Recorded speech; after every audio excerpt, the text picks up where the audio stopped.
Welcome to episode 2. We're out here in nature today because if you've ever thought about running an ultramarathon but have no idea where to start, this video is for you.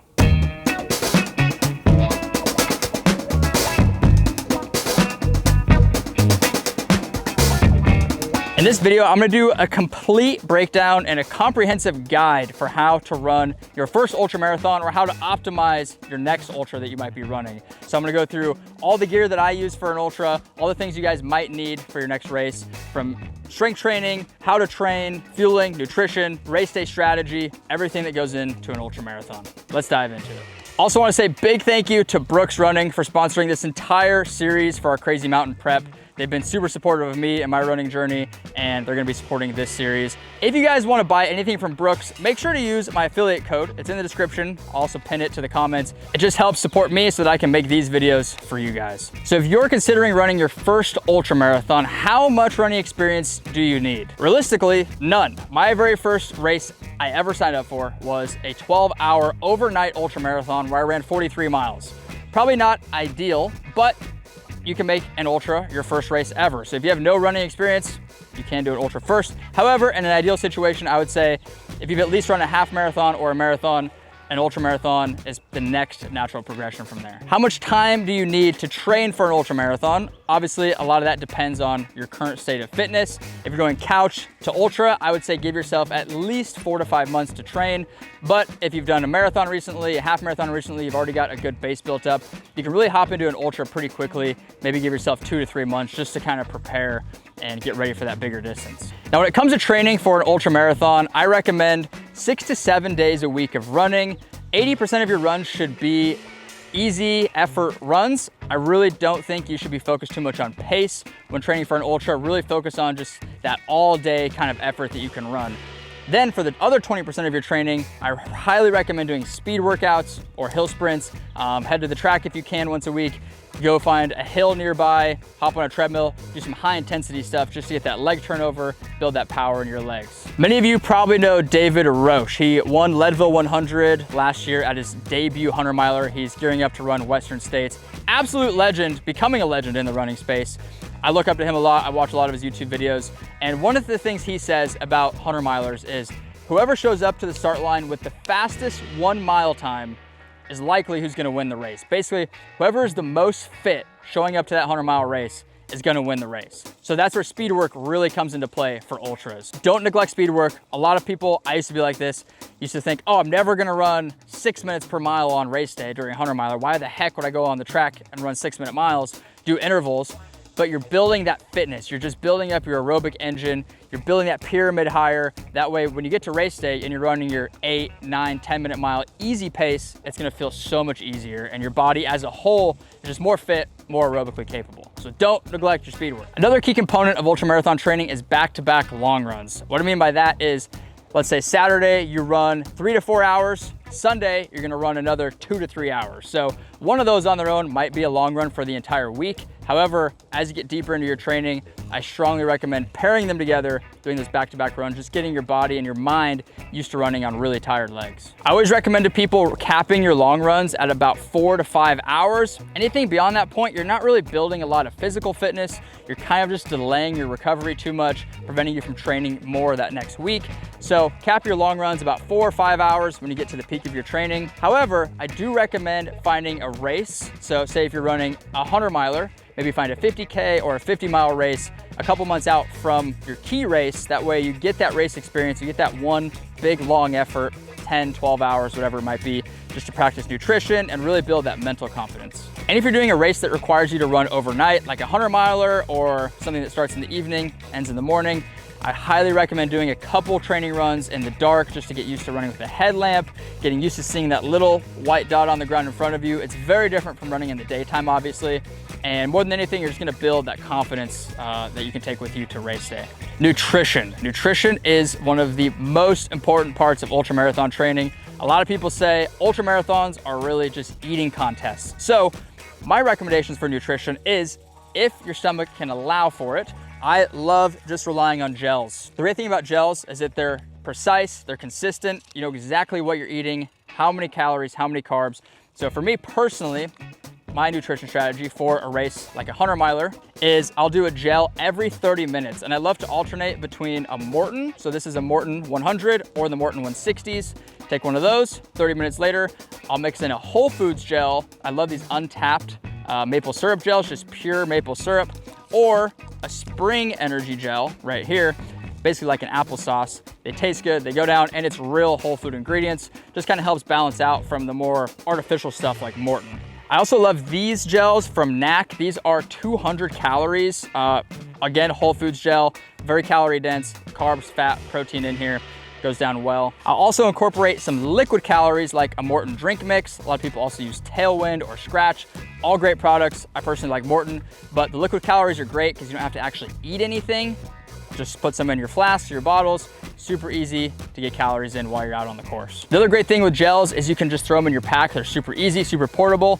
However, when you get to aid stations, I strongly encourage you to eat some real food as well. So I love to eat fruit, quesadillas. I love to drink some milk, some ramen, some broth, anything that's like light, easy on the stomach. The biggest thing with nutrition is to just test everything. My stomach's different from yours. My palate is different from yours. Find what works for you. Test this all during training, because the last thing you want to do is show up on race day and have stomach issues. When it comes to strength training, I think strength training for ultramarathons is essential. It's just as important as going out for your runs. So I prioritize at least 1 to 2 lower body days per week, focusing on really heavy lifting, not a lot of reps, just getting that nervous system, that neuromuscular system in function, and building that power in my legs. So I do lots of deadlifts, Bulgarian split squats, lunges, box step ups, and then I'll also add in 1 to 2 upper body days. So a lot of core, pull-ups, push-ups, bench press, that kind of thing, because you gotta look good out on the trails too. And you just feel good getting the upper body workouts in too. So highly recommend prioritizing strength training. I'd also recommend doing your lower body sessions on either your speed workout days or your long run days. So for me, I do my speed workouts on Tuesdays and my long runs on the weekends. So I'll do my lower body on Tuesday and then usually Saturday. Another huge part of ultramarathons, especially if you're doing a mountainous one, is just getting really good at hiking. Power hiking, as us ultra runners like to call it. No, it's not walking, it's power hiking. But you can get on an incline treadmill, find a long, steady hill somewhere near you, and just spend hours and hours a week getting really good at power hiking. Getting your heart rate up, driving those legs forward. Power hiking is a key component of ultras, where you're climbing up a huge mountain, you're not gonna be able to run up it, you gotta get really good at power hiking. One of the things I like to do is hop on my treadmill, set the incline to like 15%, throw on a 20-pound weighted vest, and I'll just do that for 30 to 45 minutes, pretty much every day. When it comes to training for ultras and on race day, I think throwing pace out the window is a key component. Really focusing on how you feel, the feedback your body is giving you, really just focusing on effort as a whole is gonna take you so much further than trying to hit specific paces, especially if you're running a mountainous race where you're up and down terrain, some parts are technical, you're not gonna be able to follow a pace, your watch is basically gonna be useless. So forget about pace, really just focus on effort and how you feel. For most people, say it's a 50K all the way up to a 100 miler, you're gonna kind of be looking for that like zone 2 to zone 3 effort. So I call that your all day pace, your all day easy pace. Hone in on that effort, and that should take you pretty much all the way through the race. Another very important part of ultras is understanding what terrain your race is gonna be on. So for me, my race is very mountainous, very technical mountain trails. There's also ultramarathons that are on a track or on a road or on sand. Look into your race, whatever one you're looking at doing, understand the course, and then try and take that and implement it into your training. It sounds easy, sounds like common sense, but you'd be surprised how many people show up to a mountain race and be like, what the heck? I didn't run on any trails. I did all my training on road, and now I don't know how to run on these technical trails. So look into that, do some research ahead of time, try and incorporate that into your training as much as possible. Just call that race specificity. Same thing for temperature or weather. If it's gonna be hot on race day, try and incorporate some heat training into your training. If it's gonna be up high at elevation, try and do some elevation training if you can. Take a trip up to the mountain, see how your body feels at elevation. Just try and learn as much as you can about your race and then incorporate those little specifics into your training, it's gonna make race day that much better. Now, the next big thing I'm gonna talk about is gear. Gear is one of the most exciting and fun parts of ultras, I think, because who doesn't love a bunch of cool gear like this? So I'm just gonna kind of go across the table here, tell you guys things that I use and what I find to be the most important for ultra marathons. And again, this is gonna be a little bit more specific to mountainous races and 100 milers maybe. You might not need all of this for whatever ultra you're doing, but you should be able to take some pieces away from this. So the number one most important thing I think is shoes. You gotta take care of your feet while you're out there on the trails. Obviously Brooks sponsoring this whole series. I've been rocking the Catamounts. These are incredible. I've worn a lot of their other trail shoes and they're great, but these have been my number one pick. These are probably what I'm gonna go with on race day. So find yourself a good pair of shoes. I always recommend going up maybe a half a size just because your feet tend to swell during these longer events. Next with shoes, obviously, would be socks. I love these ExoSkin toe socks. They're like gloves for your feet. Just helps keep your toes separated a little bit, prevents chafing, blisters, that kind of thing. I also love, shameless plug, these new Switchback socks. This is a prototype, not out yet, but we have these new socks from Switchback coming out, a collab with Sweet Feet. They're not toe socks, but I train in these pretty much every single day. Excellent socks. They've got this dope topographical map on them, coming out soon. I'd say the next most important thing is your hydration vest and or belt. Obviously, you got to carry water, gels, a lot of supplies with you out there on the course. I love the Salomon Sense Pro 10. This holds a ton of stuff, tons of pockets on it. It comes with these nice 500 milliliter soft flasks. They also make these larger flasks that are either 550 or 650 milliliters, just so you can hold a little bit extra water. The Salomon vest is incredible. It fits great, doesn't bounce a lot. I've also been using this a lot. This is the Raid running belt. Fits a ton of stuff, up to 2 bottles. I've gotten 12 gels in here. This belt is incredible, just if you wanna go a little bit lighter. Another key component, especially if you're running mountain races, is trekking poles. I use the, that was so dumb. I use the Lecky trekking poles. They're so light, they're carbon fiber. They weigh basically nothing. And I highly recommend getting yourself a quiver. This is a trekking pole quiver, attaches to the back of your vest. That way, if you're not using them, fold them down, throw them in the quiver, you don't even gotta worry about them. And this belt also has trekking pole straps, so you can just slide them in there too. If you're gonna be running in the mountains, I highly recommend getting a can of bear spray. I usually don't take this with me on race day, but I've been doing a lot of training in the mountains, especially in grizzly country or even mountain lion country. You wanna protect yourself, take some bear spray. Some people might carry a firearm or something. I'd rather just carry bear spray because I don't want to kill an animal if I don't have to. Highly recommend some bear spray. And it's good peace of mind while you're out there on the trails. If you're running at night, you're gonna need a headlamp unless you have night vision, which nobody does. So you need a headlamp, and this is the Phoenix headlamp. I've used a ton of headlamps before. This is by far the best one I've found, mainly because of this feature right there. The BOA system, you can get it exactly to the tightness you want. The battery life lasts 6 to 8 hours on this thing. It's super bright. I love this headlamp. Running hat. It's gonna be bright, it's gonna be sunny, there's gonna be elements out there. You wanna protect your face and you wanna look cool. I always rock my Switchback Farther Together hat. This is my favorite trail hat. Got the trail topographical pattern underneath. Shameless plug for Switchback. Butt wipes. Every ultra runner needs a set of butt wipes with them at all times, because you never know what might happen out there on the trail. You don't want to use a poisonous leaf on accident. That's gonna make matters worse. So these are bare butt wipes. They're super nice. They literally come in these little single serve pouches. It weighs basically nothing. Throw it in your pack and you got a clean booty. Clean booty. Rain jackets, wind jackets are essential for mountain training. Just having something nice and light. I love, my all-time favorite jacket ever is from Gorewear, the makers of Gore-Tex. Folds nice and tight into this little pocket here. Boom. Greatest jacket I've ever worn in my entire life. Shout out Gorewear. These jackets are incredible. This is the Concurve windbreaker jacket. Brooks also sent me this one. This jacket is really nice. It's got this like nice rubbery material. Gotta give a shout out to Brooks. And the colors on this are sick. Gonna be wearing this probably both of these for almost said Bighorn, that was last year's. For Crazy Mountain 100, you gotta get a rain jacket, just in case obviously the weather in the mountains is super unpredictable. These are both super light, easy to pack in your vest or your waist pack. Shorts. Shorts are another very critical component for an ultramarathon. I will alternate between these two. These are Brooks half tights. Great thing about half tights is it just prevents chafing, plus you get these nice side pockets for extra storage. However, these shorts by Brooks, I think, might be the greatest pair of trail running shorts known to man. The best part about these is this built-in waist pouch, a 360 waist pouch, elastic. You can fit gels, phone, a flask in here. You can fit so much in here. Plus there's a liner in them, so you kind of get that anti-chafe effect of the half tights too. I love these shorts. Brooks literally crushed with these shorts. Fun fact, I bought these before I even started working with Brooks because they're just that good. A shirt, something nice and light, keep it simple. This is just a nice, simple dry fit shirt from Brooks.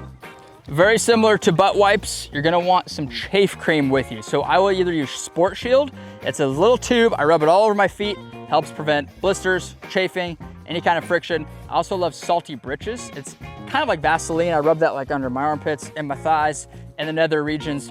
You don't want chafing. Chafing absolutely sucks. It can literally ruin your entire race. So make sure to bring some chafe cream with you and apply it before the race, before the chafing even starts.